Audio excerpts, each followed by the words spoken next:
As we begin looking at the Hebraic roots of the Christian faith, we're going to see a lot of things that we probably have never seen before.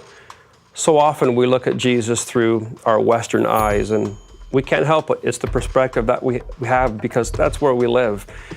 And we have something called the gospel according to Hollywood. And every time we look at Jesus, he's got blonde hair and blue eyes and a British accent. And he's so far removed from his original culture, which was a Jewish culture, a Hebraic culture. And he was raised in that. Even his name, we say in English, is Jesus. But the name that his mother gave him was Yeshua, meaning salvation. And so what we want to do is we want to go back 2,000 years, go back in time, and understand him in his culture, learning that when he said things with purpose. There was a reason why he said the things that he did. Sometimes he uses analogies or illustrations that we in the West, we don't always understand.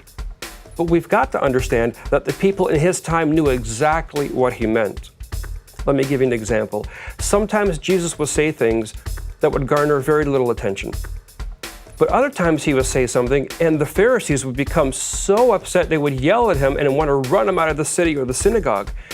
And then we read it from our English perspective and it doesn't seem so bad. And we think, what in the world is going on? Why are they getting so mad?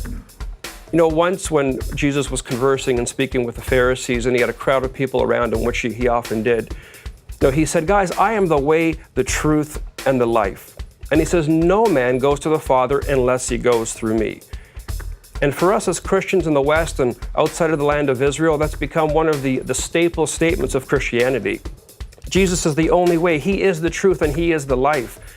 And it's beautiful, and you might have a nice painting on your wall, your office that has that Bible verse, but what did it really mean? What was he saying to the people at the time?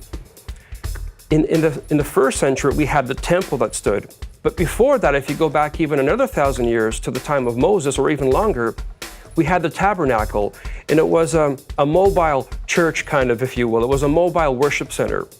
After God delivered them from Egypt and they were going through the wilderness, they would just set up this tabernacle, and however long God would tell them to stay, they would set it up and they would have sacrifices and they would go through all of the rituals, and then God would say it's time to move and they'd go on to the next place.